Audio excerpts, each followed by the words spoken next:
ప్రేమ సోదరులారా, ఈ బైబిల్ క్లాసులో మనం ప్రార్థన చేసుకొని ఈ కార్యక్రమం ప్రారంభించుకుందాం. ప్రార్థన. సృష్టికర్త అయిన దేవుడవు, నిజమైన దేవుడవు, ప్రేమ కలిగిన దేవుడవు తండ్రి, మిమ్మల్ని స్తుతిస్తున్నా. మీ ప్రేమ ఎంతో గొప్పది. యేసుక్రీస్తు వారిని మాకు అనుగ్రహించి యేసుక్రీస్తు వారి ద్వారా రక్షణ, నిరీక్షణ, నిత్య జీవము, మార్గము ఏర్పాటు చేసినందుకు కృతజ్ఞతాస్తుతులు చెల్లిస్తున్నాం. ఒకప్పుడు మేము మిమ్మల్ని ఎరగినప్పుడు మేము తండ్రి మీకు అయిష్టులుగా ఉన్నాం. ఇప్పుడు క్రీస్తు యేసునందు, క్రీస్తు అడుగు జాడలలో ప్రభు చూపించిన మాదిరిలో మేము మీకు ఇష్టలుగా ఉన్నామని రూఢిగా నమ్ముచున్నాం.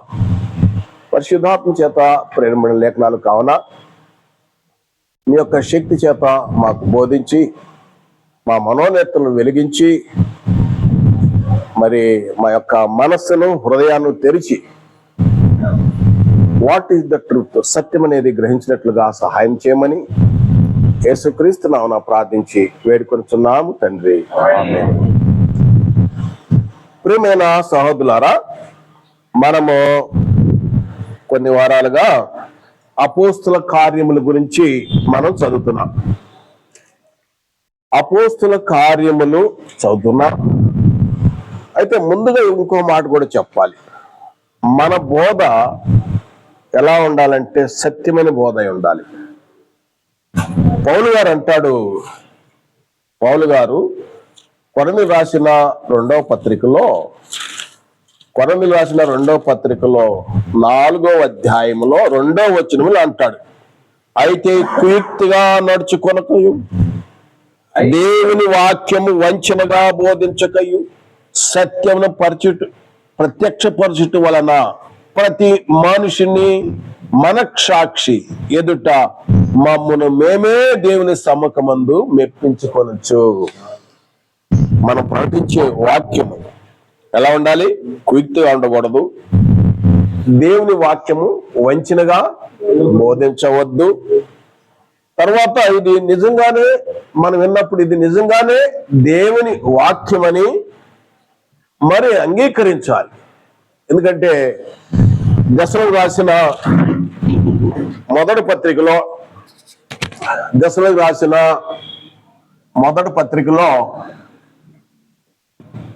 2వ అధ్యాయము 13వ వచనం అంటాడు. ముందు చదివ కొరింథీయులకు రాసిన 2వ పత్రికలో 4వ అధ్యాయము 2వ వచనములో ఇక్కడ ఏంటంటే సత్యమునే మనం ప్రకటన చేయాలి. క్విక్గా బోధించి ఇతరులను మోసం చేసే బోధ చేయొద్దన్న దయచేసి బోధకులు మనం ఇప్పుడు బోధిస్తాం, రేపు దగ్గర లెక్క చెప్పాల్సి వచ్చింది. ప్రభు అని పిలిచేవాడు ప్రతివాడు పరలోక రాజ్యంలో చేరాడు. ఆ రోజు చాలా మంది చెప్తారు. ఆ రోజు తీర్పు చేసే సర్ప్రైజ్ ఉంటుంది. ఆ రోజు చాలా ఆశ్చర్యం. కనుక మనం సత్యమే నేర్చుకోవాలి. బైబిల్ చదువుతూ, పరిశుద్ధాత్మ చేత ప్రేమ లేఖనాలు చదువుతూ మనం తెలుసుకుందాం. అయితే అపోస్తుల కార్యములు ఇక మన పాఠంలోకి వస్తున్నాం. 1వ అధ్యాయం చదివాం. యూట్యూబ్ లో కూడా మెసేజ్ ఉంది. 1వ అధ్యాయం 1వ అధ్యాయంలో చూసినట్టయితే 8-9 వచనాలలో యేసు ప్రభు వారు పరలోకమునకు ఆరోహణయ్యాడు. మేఘము కొనిపోయింది. యేసు ప్రభు వారు అనేక సార్లు చెప్పాడు, మళ్ళా నేను మేఘరూరుడై వస్తాను అని చెప్పాడు.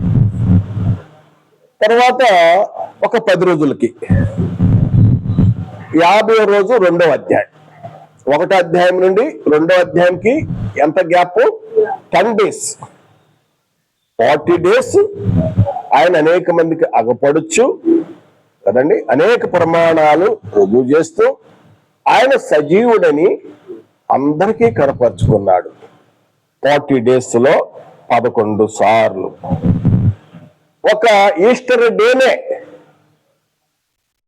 ఎన్నిసార్లు ప్రత్యక్షపరుచుకున్నాడు యేసు ప్రభు అన్నా? 5 సార్లు. మిగిలిన టైంలో 40 days లో మిగిలిన టైం 6 సార్లు. అపోస్తుల కార్యము 9వ అధ్యాయంలో పౌలు గారు అంటాడు, నేను కూడా చూశాను అంటాడు. కాబట్టి ఈ రుజువుపరుచుకున్నాక ఆయన పరలోకంకు వెళ్ళి దేవుని కుడిపార్శ్వన ఉన్నాడు. తండ్రిని దేవుడు ఉన్నాడు, ఆయన కుడిపార్శ్వన కూర్చున్నాడు. సమాప్తి అయిపోయింది, డ్యూటీ అయిపోయింది, శిలువ మీద సమాప్తి చేసేసాడు. కూర్చున్నాక అక్కడ ఏం జరిగింది గమనించాలి. 10 రోజులకి పెంతెకొస్తు దినాన పరిశుద్ధాత్ముడు వచ్చాడు. గమనించాలి, యేసు ప్రభు వారు పరలోకములకు ఆరోహణుడయ్యాడు. జీసస్ ఆరోహణుడయ్యాడు. 10 days తర్వాత పరిశుద్ధాత్ముడు దిగి వచ్చాడు. 10 days తర్వాత గుర్తుంచుకోవాలండి. యేసు ప్రభు వారు పరలోకములకు ఆరోహణుడవటం గొప్ప అద్భుతమైతే, 2వ అధ్యాయంలో పరిశుద్ధాత్ముడు దిగి రావటం ఇంకో గొప్ప అద్భుతం. ఇది ప్రణాళిక, దేవుని యొక్క ప్రణాళిక. మనం సేవకులు కాబట్టి చాలా జాగ్రత్తగా కనుక ఈ విషయాన్నే పేతురు గారు ప్రసంగంలో చెప్తాడు. అపోస్తల కార్యములో 2వ అధ్యాయము 33వ వచనంలో తప్పులు లేకుండా స్పష్టంగా పెద్దగా చదవాలి. బ్రదర్స్ మాత్రమే చదవలేను. 33వ వచనం. కాగా ఆయన దేవుని కుడి పార్శ్వములకు హెచ్చింపబడి పరిశుద్ధాత్మను గూర్చిన వాగ్దానమును వలన పొంది మీరు చూచుచు వినుచున్న దీనిని తండ్రి అయిన దేవుడు కొమ్మరించాడు. ఇదండి, ఇదిగో నేను ఇక్కడ సింబల్ వేసానే. ఈయనేమో దేవుని కుడి పార్శ్వన ఉన్నాడు, ఈయన వచ్చాడు పరిశుద్ధాత్ముడు, ఈయన కూడా ఒక పర్సన్. మీరు చూచుచు వినుచున్న దీనిని కొమ్మరించెను. ఇది ఎవరు? తండ్రి వలన వాగ్దానం అని పేతురు గారు చెప్తున్నారు. ఇది 1వ అధ్యాయము 2వ అధ్యాయంలో ఉన్న సారాంశం. అయితే ఇక్కడ ఎప్పుడైతే పరిశుద్ధాత్ముడు వచ్చాడో 2వ అధ్యాయంలో 3000 మందితో సంఘము, సంఘానికి శిరస్సు క్రీస్తు, సంఘము క్రీస్తు. అయితే ఇక్కడ సంఘం ఏర్పడుతుంది 3000 మందితో, యూదులతో. క్రీస్తు శకం 33వ సంవత్సరంలో యెరూషలేములో ప్రవచనం ఇవన్నీ కూడా తొందరగా ఏదో కథలు కాదు, జరిగినాయి, ముందుగానే చెప్పబడ్డాయి అన్ని కూడా. యెరూషలేములో సంఘము ఏర్పడింది. అయితే ఎప్పుడైతే ఇక్కడ సంఘం ఏర్పడుతుందో అక్కడ దేవుని కుడిపార్శ్వన యేసు ఏమవుతున్నాడండి? అభిషేకింపబడుతున్నాడు, అభిషేక్తుడైపోతాడు. అంటే ఆయన పట్టాభిషేకం జరుగుతుంది. రాజులు నువ్వు ఇక కూర్చొని పరిపాలనకి మొదలుపెట్టు, ఎందుకంటే అన్ని దినాల్లో ఆ మెస్సయ్య వస్తాడు కదండి. ఇక ఆయన రూలింగ్, ఆయన అక్కడ ఈ సమస్తానికి వారసుడిగా ఇచ్చాడు. హెబ్రీ పత్రికలో 1వ అధ్యాయంలో చదివితే మనకు తేటగా తెలుస్తుంది. కాబట్టి ఇక చూసినట్టయితే ఇక 2వ అధ్యాయంలో అపోస్తల కార్యములో 2వ అధ్యాయంలో ఉన్న విషయాన్ని నేను జ్ఞాపకం చేస్తున్నాను. ఆ రోజు రాని వాళ్ళు ఈరోజు జ్ఞాపకం ఇది. అప్పుడు 43వ వచనంలో, అప్పుడు ప్రతివానికి భయము కలిగెను, మరి అనేకమైన మహత్కార్యములు సూచక్రియలు అపోస్తుల ద్వారా జరిగెను. తర్వాత 46వ వచనం కూడా చదువుతున్నాను. మరియు వారు ఏక మనస్కులై ప్రతి దినము దేవాలయంలో తప్పుగా కూడుకొనొచ్చు, ఇంటింట రొట్టె విరుచుచు దేవుని స్తుతించుచు ప్రజలందరి వలన, గమనించాలి, ప్రజలందరి వలన దయ పొందిన వారై. తర్వాత ఏం చేస్తున్నారు? తర్వాత 47వ వచనములో ఆనందముతోనూ నిష్కపటమైన హృదయం, నిష్కపటమైన హృదయముతో ఆహారం పుచ్చుకొనుచుండ్రి, మరియు ప్రభు రక్షణ పొందుచున్న వారిని అనుదినము వారితో చేర్చుచుండెను. అంటే సంఘముతో, కాల్డ్ అవుట్ పీపుల్, ఈ వక్ర జనాన్ని నుండి వేరే రండి అని చెప్పినప్పుడు మరి వాక్యం చెప్పారు. ఆత్మలు చేర్చే కార్యక్రమం ఏమిటంటే దేవునిది కార్యక్రమం. రక్షణ పొందుతున్న వారిని సంఘముతో చేర్చుచుండాను. ఇది 2వ అధ్యాయం. 3వ అధ్యాయం వచ్చేసరికి 2వ అధ్యాయానికి 3వ అధ్యాయానికి నేను ముందే చెప్పాను. 1వ అధ్యాయానికి 2వ అధ్యాయానికి ఎంత గ్యాప్ అని చెప్పాను? ఎంత? 10 days అని చెప్పే కదండి. 10 days పెంతెకొస్తు దినాన, పరిశుద్ధాత్ముడు 50 రోజు అని చెప్పాను. 2వ అధ్యాయం నుండి 3వ అధ్యాయం వచ్చేసరికి ఎంత టైం? అది దినాలా, వారాలా, మాసాలా తెలియదు. కానీ 3వ అధ్యాయం వచ్చేసరికి మనము చదువుదాం. వచనం వెంబడి వచనం, పదం వెంబడి పదం, ప్యాకెట్ బై ప్యాకెట్ మనం నేర్చుకుందాం. ఎందుకంటే ఇప్పుడు మీరు ఈరోజు బాగా విన్నారనుకోండి, మీరు ఇంటికి వెళ్ళిన తర్వాత ఇదే అధ్యాయాన్ని మీరు బాగా చదివితే మీరు ఎంతో చక్కగా బోధిస్తారు. ఒక్కొక్క వచనాన్ని, ఒక్కొక్క పదాన్ని నేను తేటగా వివరిస్తాను. శ్రద్ధగా వినండి. వివరణిస్తున్నాను. పగలు 3 గంటలకు ప్రార్థనా కాలమున పేతురును యోహానును దేవాలయమునకు ఎక్కి వెళ్ళుచుండగా. పగలు 3 గంటలకు, పగలు 3 గంటలకు. ఎందుకంటే ఇజ్రాయెల్ ప్రజలు సాయంకాలము, మధ్యాహ్నము, ఉదయాన ముమ్మారు ప్రార్థన చేస్తారు. క్రైస్తవులైతే ఎడతెగని ప్రార్థన. కానీ మనది ఎక్కడని ప్రార్థన ఉండదు, ఎడతెగని నిద్రే ఉంటుంది. రాగా నిద్రలో వెళ్ళిపోతారు కొంతమంది. నేను చూస్తుంటాను సంఘంలో, నేను వాళ్ళ మీద దృష్టి పెట్టాలని చూస్తూ ఉంటాను. ఎడతెగని ప్రార్థన. ఆదిమ సంఘం ఎడతెగని ప్రార్థనలో ఉన్నారు. తర్వాత యూదులేమో ఏం చేస్తారంటే దినానికి 3 సార్లు, దానియేలు గ్రంథము 6వ అధ్యాయం 10వ వచనం కూడా చూడొచ్చు, దానియేలు ముమ్మారు ప్రార్థన చేసేవారు వాళ్ళ యూదులు. కనుక ఇదే ఇంగ్లీష్ బైబుల్ అయితే, ఇక్కడ మన తెలుగు బైబుల్లో ఏముందంటే 3 గంటలని ఉంది. ఇంగ్లీష్ బైబుల్లో 9th hour అని ఉంది. 9th hour, 6 గంటలు తేడా. ఈ టైంను గమనించాలి. అయితే ఇక్కడ చూసినట్టయితే ప్రియమైన సహోదరులారా, ఒకటి పగలు 3 గంటలకు ఎందుకు వెళ్ళారంటే వాళ్ళు ప్రార్థన చేయటానికి వెళ్ళాలి. తర్వాత ప్రార్థనా కాలమున చెప్పాడు చక్కగా. ప్రార్థనా కాలం పేతురు యోహాను దేవాలయమునకు ఎక్కి వెళ్ళుచుండగా. దేవాలయం, యెరూషలేము దేవాలయం. వాళ్ళు ఎక్కి వెళుతున్నారు. వాళ్ళకు ఒక బాధ్యత ఉంది. వాళ్ళ బాధ్యత ఏంటి? సువార్త ప్రకటన చేయాలి. మన బాధ్యత ఏంటి? మనం కూడా సువార్త ప్రకటన చేయాలి. This is our business. ఇది మన పని. సువార్త ప్రకటన చేయాలి. యేసు ప్రభు వారు పునరుద్ధరణ అయిన తర్వాత కూడా వీరు అదే పనిలో ఉన్నారు. దేవాలయంకు ఎక్కి వెళుతున్నారు పైకి. వాస్తవానికి నేను చదివాను, నేనైతే చూడలేదు ఆ దేవాలయం ఎలా ఉంటుందో. 3 అంతస్తులని మనం చదివాం. కనుక ఆ దేవాలయము పైకి ఎక్కి వెళ్తున్నారు. వెళుతున్నప్పుడు దేవాలయము అంటే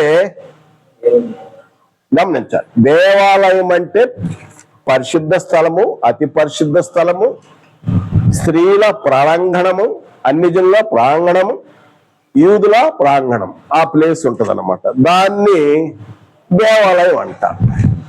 అక్కడ ఈ ముమ్మారు ప్రార్థనకు వస్తారు వాళ్ళు. పేతురు యోహాను దేవాలయంకు ఎక్కి వెళుతున్నారు.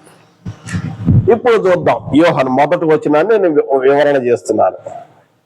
యోహాను పేతురయ్య. పేతురయ్యకి ఇంకో పేరు ఉంది, కేప, రాయప్ప, పేతురప్ప, రాయప్ప. కనుక నా ప్రియ సహోదరుడా గమనించాలి ఏంటంటే అక్కడ పేతురు యోహాను చాలా మంచి స్నేహితులుగా ఉన్నారు. వాస్తవానికి వీరిద్దరు ఎలాంటి వారంటే చదువులేని పామరులు కదా. అపోస్తలుల కార్యం 4వ అధ్యాయం 13వ వచనంలో చదువులేని పామరులు, గలిలే ప్రాంతం చెందిన వాళ్ళు వీరు. మరియు వీరు చేపలు పట్టుకునే జాలర్లు. పేతురు యోహానులు. పేతురు గారు చూసినట్టయితే పేతురు గారు ఆయన ఒక టైటిల్ కూడా ఉంది, పిరికి పేతురు, దుడుకు పేతురు అని. అది ఉంది. కానీ పునరుద్ధారుడైన తర్వాత ధైర్యంతో వాక్యం చెప్పిన వ్యక్తి పేతురు గారు. పరిశుద్ధాత్మ నిండుకొని చెప్పాడు. అయితే ఈ పేతురు గారు యేసు ప్రభు పరిశుద్ధ పర్వతం మీద ఆయన రూపాంతరం చెందినప్పుడు పేతురు యోహానులు ఉన్నారు. తర్వాత అది మత్తయి గారు లిఖించాడు. మత్తయి చెప్పిన మాట అది నిజమే అంటాడు. ఎవరు? పేతురు గారు. పేతురు రాసిన 2వ పత్రిక 1వ అధ్యాయములో ఆయన అంటాడు, అది నిజమే, ఈయన నా ప్రియ కుమారుడు, ఈయన యందు నేను ఆనందించుచున్నానని మాట నిజమే. మాకు అది సరిపోయింది. చమత్కారంగా కథలు చెప్పి బోధించే అవసరం లేదు, మేము కళ్ళారా చూసాం. అది పేతురు గారు యేసు ప్రభుత్వ సిలువ వేసేటప్పుడు ఆ ప్రార్థన చేయడానికి గెస్తిమేన తోటకి వెళ్ళినప్పుడు దగ్గరున్నాడు. తర్వాత ఆయన అపోస్తలుడు.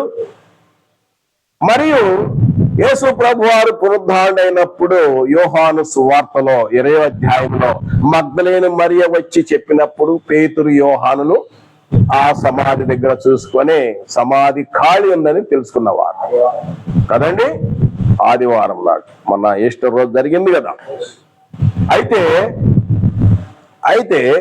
యోహాను గురించి చెప్తాను. యోహాను జెబెదయి కుమారుడు. వీళ్ళ బ్రదర్ యాకోబు. వీరికి ఉరిమేడి వారని ఉన్నారు. వీళ్ళు చేపలు పట్టేవారు మాత్రం కాకుండా వీళ్ళు ధనవంతులు. యేసు ప్రభు నన్ను వెంబడించండి, అక్కడక్కడ వదిలేసి జీతగాడు అంటే వీళ్ళు ధనవంతులు జీతగాడిని వదిలిపెట్టేసి వెంబడించిన వాడు ఈ యోహాను అంచెలంచెలుగా ఎదిగినవాడు. ఒక శిష్యుడి నుండి ఎంతో బాధ్యతగా ఎదిగిన వ్యక్తి. పద్మాసు దీపంలో ప్రభు యొక్క దర్శనం కూడా చూసిన వ్యక్తి ఈయన కదండి. పేతురు యోహాను గురించి చెబుతున్నాం. అందరూ అపోస్తలులు హతసాక్షులు అయితే ఈయన ముసలవాడై మరణించిన వ్యక్తి యోహాను.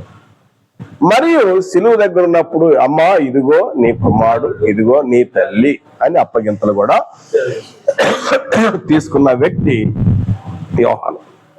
కనుక ఇద్దరు వ్యక్తులు ఎలాంటి వారు నేను వివరణ చేశాను. అపోస్తల కార్యములు 1వ అధ్యాయం మనం చూస్తున్నాం. పగలు 3 గంటలకు ప్రార్థనా కాలమున పేతురు యోహాను దేవాలయానికి ఎక్కి వెళుతున్నారు. ఈ వచనం మీకు పూర్తిగా అర్థమైంది కదా. ఎందుకంటే వీళ్ళు ఎడతగిన ప్రార్థనలో ఉంటున్నారు కాబట్టి ప్రతిదినము దేవాలయానికి వెళ్తున్నారు. ప్రార్థన ఉన్నారు కాబట్టి దేవాలయానికి వెళ్తున్నారు. తర్వాత 2వ వచనం చూడండి. పుట్టినది మొదలుకొని కుంటివాడైన ఒక మనుషుడు మోసుకొని పోవచ్చుండెను.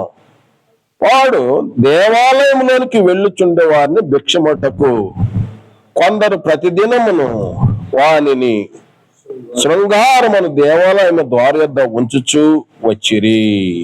ఈ వచనము మనం గమనించుదాం. పుట్టినది అంటే బై బర్త్, తల్లి గర్భము నుండి ఆయన కుంటివాడు అంటే కాళ్ళు సరిగి లేవు, ఓసకాళ్ళు, నరాలు లేవు, మాంసం లేవు, ఈ పార్ట్ లేదు. అలాంటి వ్యక్తి పుట్టినది మొదలుకొని బై బర్తే కుంటివాడైన. అయితే అతను ఏం చేస్తున్నాడంటే కుంటివాడు ఒక మనిషిని మోసుకొని పోచుండెను. ఒక మనుషుడు నేను ఒకళ్ళని పెట్టుకున్నాడు. మాట్లాడొద్దయ్యా, ఎందుకంటే మనం శ్రద్ధగా వినాలి. ఒక మనుష్యుడిని అగ్రిమెంట్ చేసుకున్నాడు. అబ్బాయి ఐజనా నువ్వు దేవాలయంలో తీసుకెళ్ళాలి, నన్ను నీకు వచ్చిన డబ్బులు ఎంత ఉందో పొద్దున బయలుదేరదాం, అక్కడి నుంచి దేవాలయం దగ్గర చేరదాం, నీకు వచ్చే భాగం నీకు ఇస్తా, నాకు వచ్చే భాగం నేను తీసుకుంటా. కనుక ఒక మనిషిని అపాయింట్మెంట్ చేసుకున్నాడు అతడు. కనుక అతడు నడవలేడు కాబట్టి ఒక చిన్న 4 చక్రాలు చిన్న బండి మీద ఇనప బండి మీద కూర్చోబెట్టుకొని ఆ బండిని నెట్టుకుంటూ వెళ్తాడన్నమాట. ఆయన ఎత్తుకోవాలి, తనకు నడవలేడు కదా, వేరే వాళ్ళ సహాయం కావాలి, వేరే వాళ్ళ సహాయం కావాలి. వేరే వాళ్ళ సహాయం కాబట్టి అసలు కాళ్ళే లేవు, చీల మండలా లేవు, మాంసం లేదు, రక్తం లేదు, ఉట్టిగా తీసుకొచ్చి కూర్చోబెడుతున్నాడు. ఆయన ఒక మనిషిని అగ్రిమెంట్ చేసుకున్నాడు, ఈరోజు సాయంత్రానికి ఎంత వస్తే నీకు ఇచ్చేస్తాను అని ఒప్పందం చేసుకున్నాడు. ప్రతిరోజు ఎవ్రీడే దేవాలయానికి వస్తున్నాడు. దేవాలయంలో ముమ్మారు ప్రార్థన కదండి, ముమ్మారు ప్రార్థన. ఎందుకంటే దేవాలయం ముమ్మారు ప్రార్థనకు వస్తారు. ఇందాక చదివాం కదా, కీర్తన 57:17లో 55:17 కీర్తన 55:17 వచనం, సాయంకాలమున ఉదయమున మధ్యాహ్నమున ధ్యానించుచు మొర్ర పెట్టుకుందును, ఆయన నా ప్రార్థన ఆలకించును. ముమ్మారు వాళ్ళు ప్రార్థనకు వస్తారు కాబట్టి ఈయనకి ఇది మంచి అవకాశం. అడుక్కుంటున్నాడు అక్కడికి వచ్చి.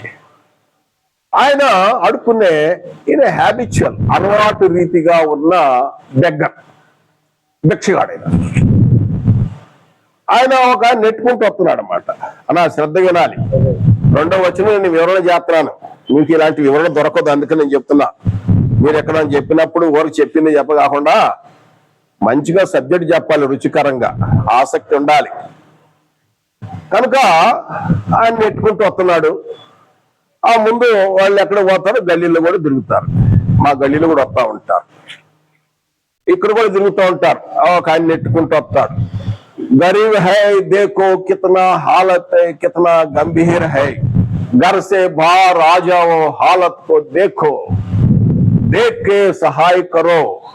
మీరు నాకు సహాయం చేస్తే దేవుడు మీకు సహాయం చేస్తాడు, మీరు సహాయం చేయండి అని బండి మీద వస్తా ఉంటాడు. ఆయన నెట్టుకుంటూ వెళ్తాడు. చాలా భోగవతి. అక్కడ నుంచి అటుపోయాడు, ఇంకొద్ది ముందు పడి అనుకోండి.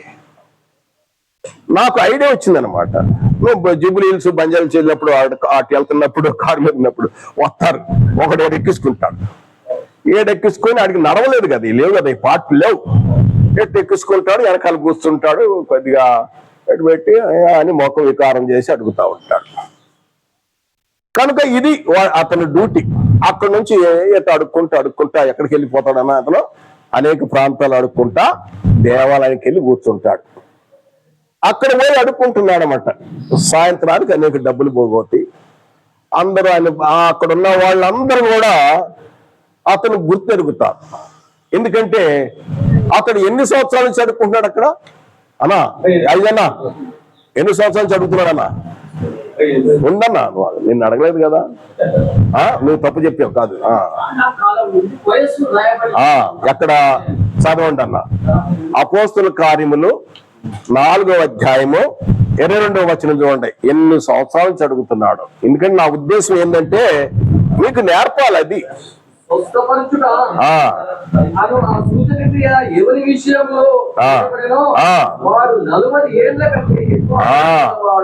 ఎంత 40 years ఉండి అడుక్కుంటున్న అలవాటు రీతిగా భిక్షగాడిన ఆయన ఒక మనిషిని కంటాక్ట్ మాట్లాడుకున్నాడు.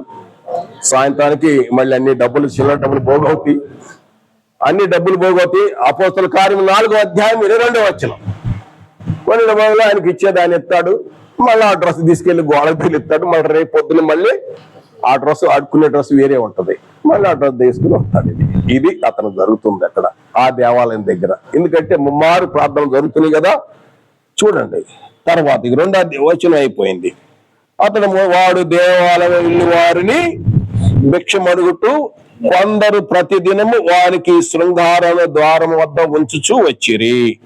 ఇక్కడ ఒక మాట అన్నాడు 3వ వచనములో ఏంటంటే, ప్రతి దినము శృంగారమును దేవాలయము ద్వారము దగ్గర ఉంచుచూ వచ్చిరి.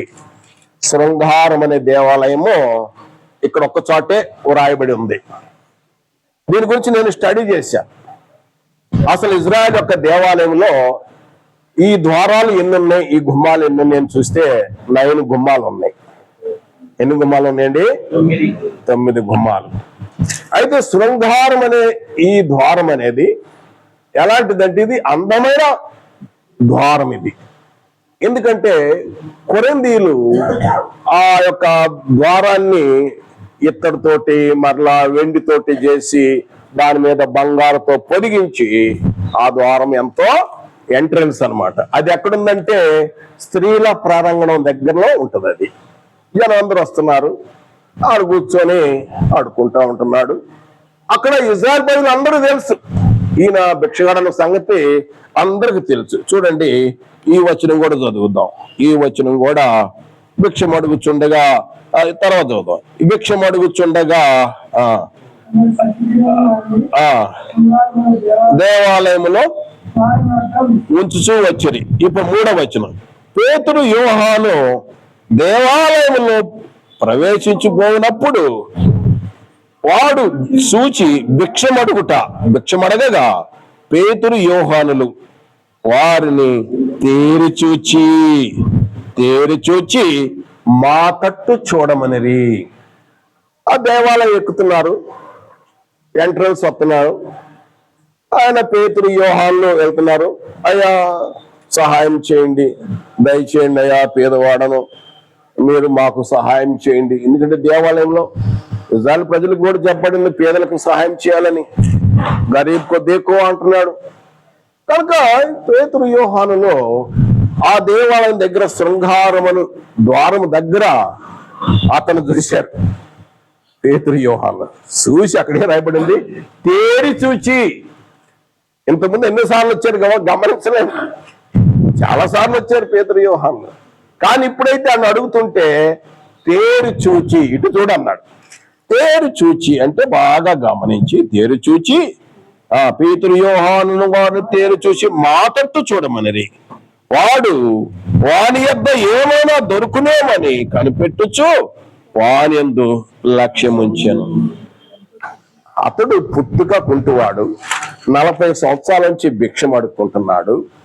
అతడు కాళ్ళు చీలమండలము పనే చేయలేదు. ఆయన ఒక వ్యక్తిని మాట్లాడి పెట్టుకున్నాడు. ప్రతిరోజు ఆయనకి తీసుకొచ్చి దించాలి, సాయంత్రం కాగానే తీసుకెళ్లి ఇంటికాడ వదిలిపెట్టాలి. అగ్రిమెంట్ చేసుకున్నాడు. 40 years నుండి అడుగుతా ఉన్నాడు. ఈయన పేతురు యోహానులు వాళ్ళు వెళ్తుంటే వాళ్ళ వైపు చూసి ఏమడిగాడు, వాళ్ళ వైపు చూసి అప్పుడు వాడు వాని యొద్ద ఏమైనా దొరుకునేను కనిపెట్టుచు లక్ష్యం ఉంచాను. అంతటా పేతురు, ఆయనకి ఏం కావాలి? డబ్బు కావాలి. అది గుర్తుపెట్టుకోండి అన్న. ఆయన బాగు చేసుకోవాలనే ఆలోచన లేదు, ఎందుకంటే ఇదే బాగుంది. అడ్జస్ట్ అయిపోయాడు, అడుకోడు అడ్జస్ట్ అయిపోయింది. 40 years నుండి ఇంకెందుకు అడ్జస్ట్ అయిపోయింది లైఫ్. ఇక లక్ష్యం ఇచ్చాను. అంతటా పేతురు, వెండి బంగారములు నా యొద్ద లేవు గాని నాకు కలిగినదే నీకు ఇచ్చుచున్నాను, నజరైన యేసు క్రీస్తు నామమున నడవమని చెప్పాను. కనుక ఆయన అడిగింది డబ్బులు. వీళ్ళేమన్నారు? వెండి బంగారాలు మా దగ్గర, ఎందుకంటే వీళ్ళు సేవకులు, వీళ్ళు త్యాగం చేసిన వాళ్ళు. త్యాగం చేసేవాళ్ళు దేవుని పనిలో పోగు చేసుకోరు, గుర్తుపెట్టుకోండి. ఇంతకుముందు కూడా చెప్పాను నేను. ఒక సేవకుడు లోబిగా ఉండకూడదు, ధనాపేక్షగా ఉండకూడదు, పోగు చేసేవాడుగా ఉండకూడదు. సేవకుడు మరి అనేక శ్రమలతో వెళ్తూ ఉంటాడు, నిందలు, బాధలు, ఆకలి దప్పులతో వెళ్తూ ఉంటాడు. పేతురు యోహానులు అంటారు, మా దగ్గర వెండి బంగారాలు లేవు కానీ మాకు ఏముంది అది మీకు ఇస్తున్నా అని చెప్పి చూడండి ఏమన్నాడో. పేతురు యోహానులు చూడి, అంతటా పేతురు, వెండి బంగారులు మా యొద్ద లేవు కానీ నాకు కలిగినదే నీకు ఇచ్చుచున్నాను. ఏం కలిగి ఉన్నారు? నజరైన యేసుక్రీస్తు నామమున నడమని చెప్పి, యేసుక్రీస్తు నడమని చెప్పి వాడిని కుడి చేయి పట్టుకొని లేవనెత్తును. వాడు వెంటనే పాదమండలమును చీలమండలం బలం పొందెను. వాడు దిక్కున లేచి నడుచుచుండెను, గంతులు వేయుచుండెను, దేవుని స్తుతిస్తూ ఉన్నాడు. వారితో దేవాలయానికి దేవాలయం 8వ వచనం, దిక్కును లేచాడు కదండి. యేసుక్రీస్తు నామమున, యేసుక్రీస్తు నామమున మేము కలిగినది ఏంటంటే యేసుక్రీస్తు నామమున నడు. తన కుడి చేయి పట్టుకొని వాని పాదముల చీల మండలం బలం పొందెను. వాడు దిక్కున లేచి నడిచెను, నడుచుచు గంతులు వేయచ్చు దేవుని స్తుతించుచు. ఎందుకంటే ఇక్కడ ఒక ప్రవచనం నెరవేరుతుంది. ఇక్కడ ఒక ప్రవచనం యెషయా గ్రంథము 35వ అధ్యాయము 6వ వచనం. యెషయా గ్రంథము 5వ అధ్యాయం 35వ అధ్యాయము 6వ వచనం. త్వరగా చదవాలి. 35వ అధ్యాయం 6వ వచనం. కుంటివాడు దుప్పు వలె చాలు కనుక మోగువాడు. ఇది అన్నమాట, ఇది ప్రవచనం. పేతురు యోహానులు ఆ పుట్టుక కుంటివాడిని కుడి చేయబట్టుకొని లేచి నడువు అన్నాడు. ఈ కాళ్ళు చచ్చు కాళ్ళు ఉండే పుట్టినది మొదలుకొని వాటికి ఎముకలు, మాంసము, నరాలు అన్ని చేసిన టక్ టక్ టక్ టక్ వచ్చేసి అక్కడ గంతులు వేస్తున్నాడు.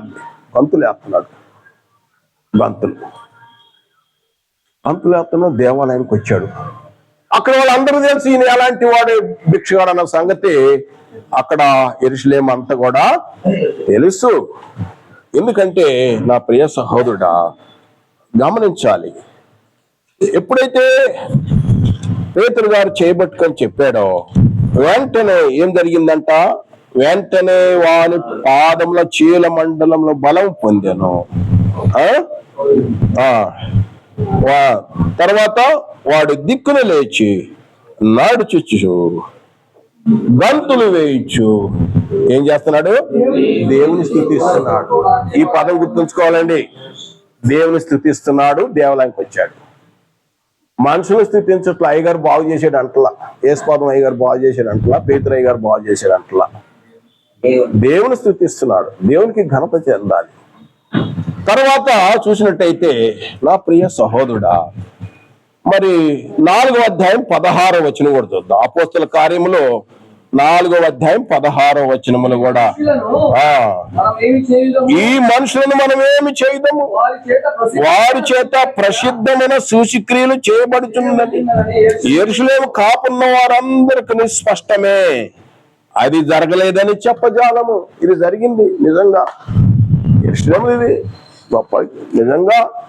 పేతురు యోహానులు 47 ఏళ్ళ నుండి ఆ దేవాలయం దగ్గర భిక్షమడుకునే వాడిని బాగు చేశారు. ఎందుకంటే 2వ అధ్యాయంలోనే చూస్తే సూచక్రియలు, ఆశ్చర్య కార్యాలు, అద్భుతాలు ఎవరో జరుగుతున్నాయండి? అపోస్తలుల ద్వారా జరుగుతున్నాయి. అపోస్తల కార్యములు 5వ అధ్యాయం 12వ వచనం కూడా చూడండి. ఏంటంటే ఈ సూచక్రియలు అపోస్తలుల ద్వారా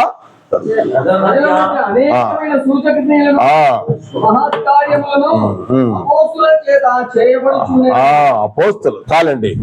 తర్వాత ఇక నేను 9వ వచనం వస్తున్నాను.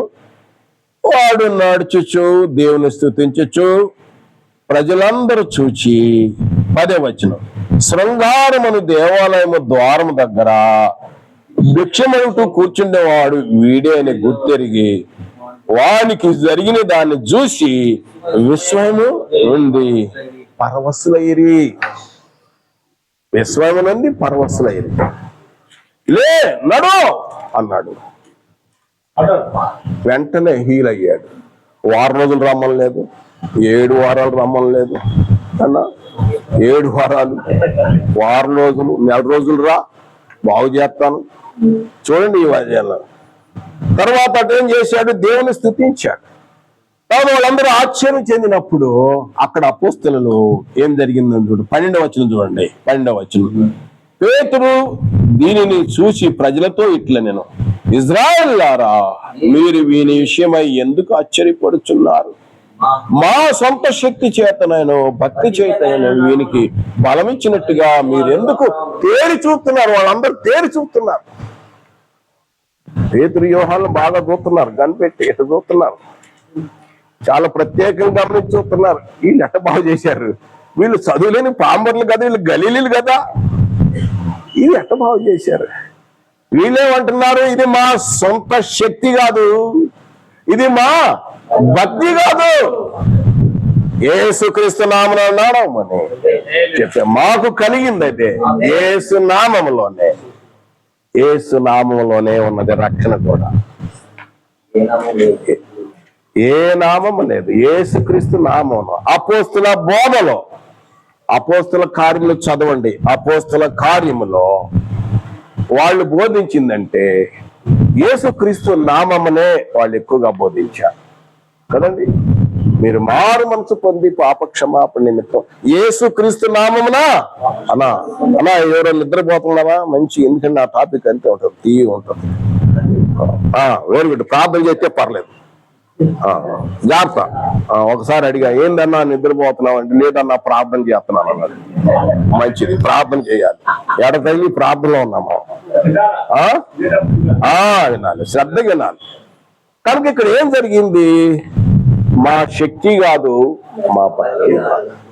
ఈ రోజున స్వస్థపరిచనే వాళ్ళు కూడా ఏం చెప్పుకోవాలి? ఒకవేళ ఏదైనా చేస్తే మా బోధ కష్టమైనది కాదు, మోసకరమైనది కాదు ఉండాలి. ఫస్ట్ గమనించాలి కదండి. రెండోది, ఎవరికి ఆ ఘనత మహిమ ఎవరికి చెందాలి? దేవునికి చెందాలి. అపోస్తులు ఏం చెప్పుకున్నారు? అయ్యా, ఇది మా శక్తి కాదు, మా భక్తి కాదు, మేము అంతటి వాళ్ళం, యేసుక్రీస్తు నామమునే జరిగింది. కనుక నా ప్రియ సహోదరులారా, ఇది అపోస్తుల కార్యములో 3వ అధ్యాయము 1 నుండి 12 వచనాలలో పుట్టుకుంటివాడు స్వస్థతల గురించి మనము చూసినాం. ఇందులో కొంత ఆత్మీయ పాఠం కూడా చూద్దాం. ఎప్పుడైతే ఈ స్వస్థత చేశారో 3వ అధ్యాయం 4వ అధ్యాయంలో ఆయన నామను ప్రకటించకూడదని సమస్య వచ్చింది.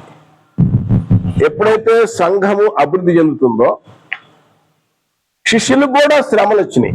యేసు ప్రభువారు ముందే చెప్పాడు. యోహాను సువార్త 15వ అధ్యాయం 20వ వచనం, 15-20వ వచనం, నాకు సంభవించినట్టే మీకు కూడా శ్రమలు వస్తాయి, హింసలు వస్తాయి. హింస, శ్రమలు వేరు, హింస వేరండి. హింస అంటే చిత్రహింస, చిత్రహింస, అబ్బో చిత్రహింస. యేసుప్రభు నుంచి ఎన్ని మేకులు, ముళ్ళ కిరీటం, చిత్రహింస. కనుక మీకు కూడా యేసుప్రభు వారు అదే చెప్పాడు. అలా 15-20లో 2 భాగం చదువుతారా? దాసుడు తన యజమాని కంటే గొప్పవాడు కాడని చెప్పిన మాట జ్ఞాపకం చేసుకొనుడి. లోకులు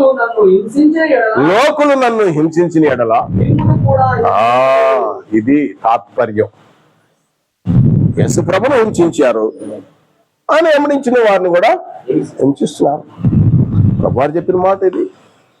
సద్భక్తితో బ్రతుకును ఉద్దేశించిన వారికి హింసలు, శ్రమలు మామూలు కాదు. కనుక ఇక్కడ చూసినట్టయితే ఇక కన్క్లూజన్లోకి వస్తున్నాం. ఏంటంటే యేసుక్రీస్తు నామమున. ఎందుకంటే వీళ్ళు మత నాయకులు ఏం చేశారంటే, మత నాయకులు అంటే పరిసయ్యులు, శాస్త్రులు, పెద్దలు ఉన్నారే, వీళ్ళు ఏం చేశారంటే యేసు ప్రభును తృణీకరించారు. 5వ వచనం నుండి 4వ అధ్యాయం 5వ వచనం నుండి ఆయన తృణీకరించారు.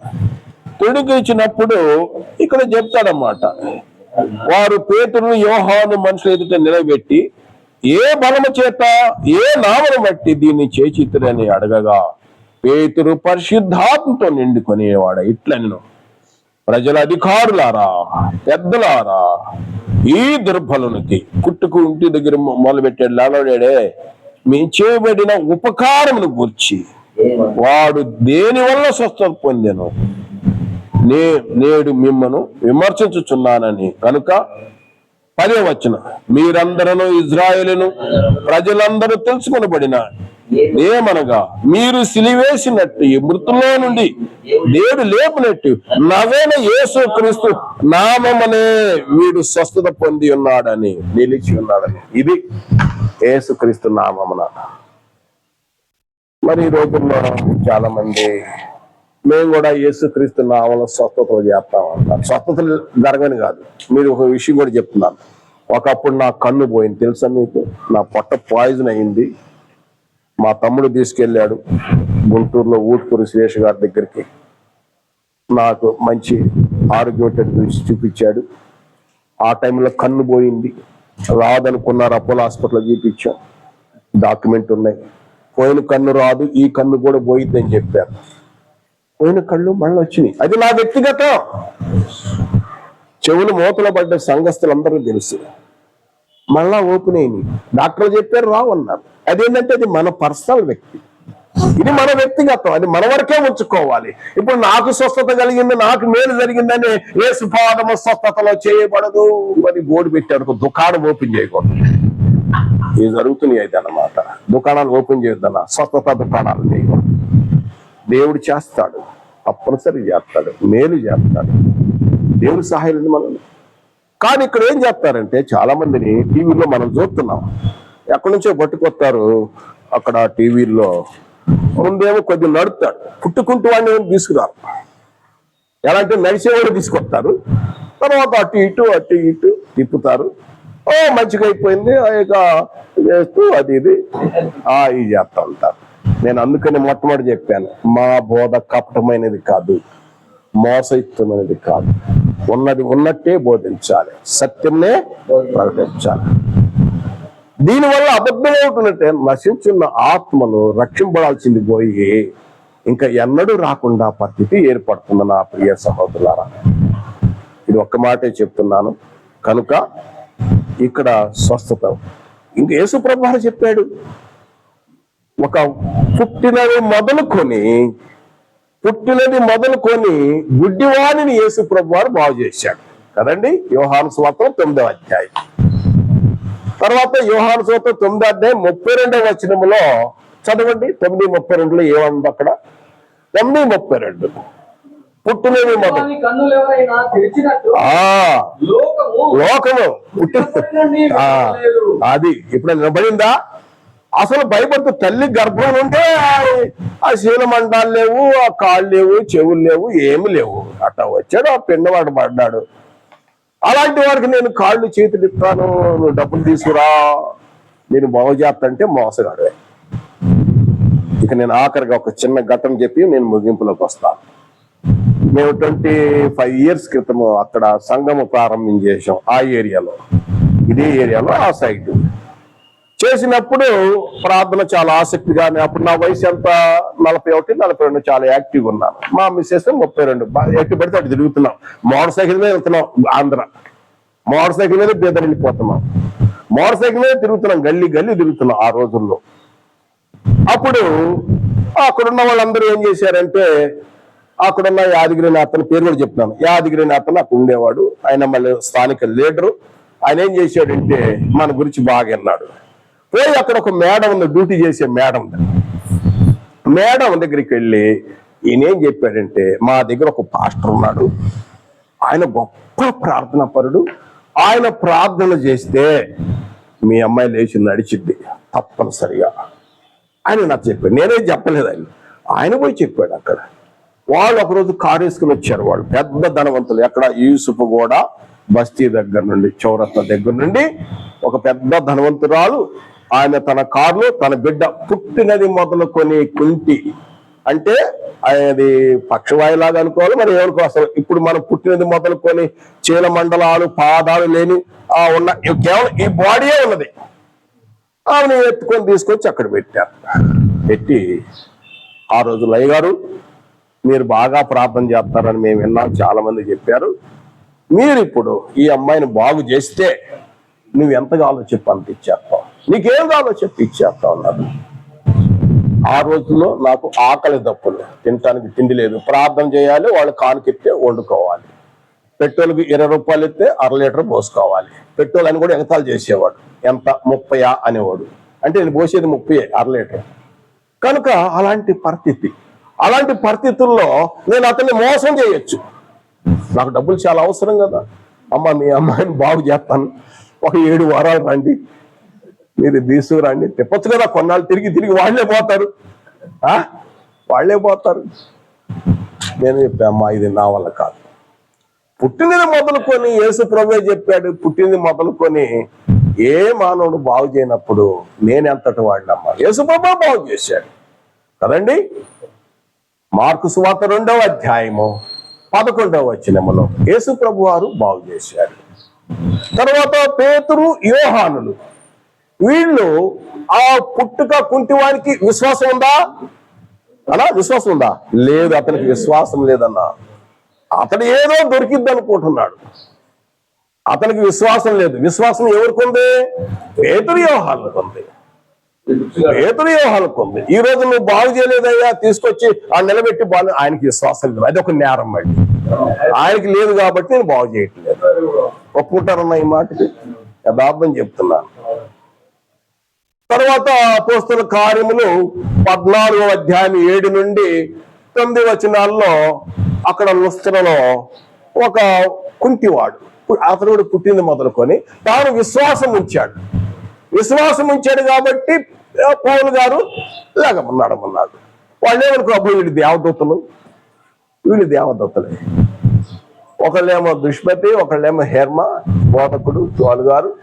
ఈ విధంగా ఇది జరుగుతుంది. మరి మీకు అర్థమై ఉంటుంది ఏంటంటే, పుట్టినది మొదలుకొని కుంటివాడు స్వస్థత పరుచుట పేతురు, యోహానులు చేశారు. చాలా మంది ఈ రోజుల్లో కొంతమంది మార్కు సువార్త 16వ అధ్యాయము 17-18 వచనాలు చదవండి అన్న. మళ్ళీ మీరు అడగొచ్చు, నేను చెప్పకపోతే మీరు అడుగుతారు. చదవండి. మార్కు సువార్త 16వ అధ్యాయము 17-18 వచనాలు. నమ్మిన వాని వలన యేసు క్రియలు కనబడును.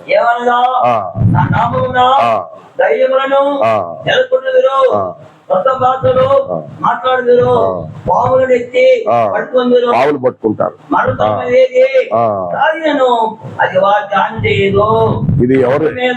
చాలన్నా, చాలు. ఇదేంటంటే దీని ఆధారం చేసుకొని కొంతమంది చెప్తా ఉంటారు, పాములు పట్టుకుంటారు, విషయం తిన్నా ఏం కాదు.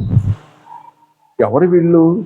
అపోస్తలులు పరిశుద్ధాత్మ చేత నింపబడ్డారు, వాళ్ళు చేశారు. ఇప్పుడు మనం తీసుకొచ్చి పుట్టుక కుంటివాడిని, పుట్టుక గుడ్డివాడిని, పుట్టుక చెవిటి వాడిని తీసుకొచ్చి ఎవరైనా బాగు చేసేవాళ్ళు ఉన్నారా? ఎవరు చేయలేరన్నా. యథార్థం. అందుకే నేను మొట్టమొదట చెప్పాను, మన బోధ మోసకరమైనది ఉండకూడదు, కపటమైనది ఉండకూడదు. ఏముందో అది చెప్పాలి, సత్యమే ప్రకటించాలి.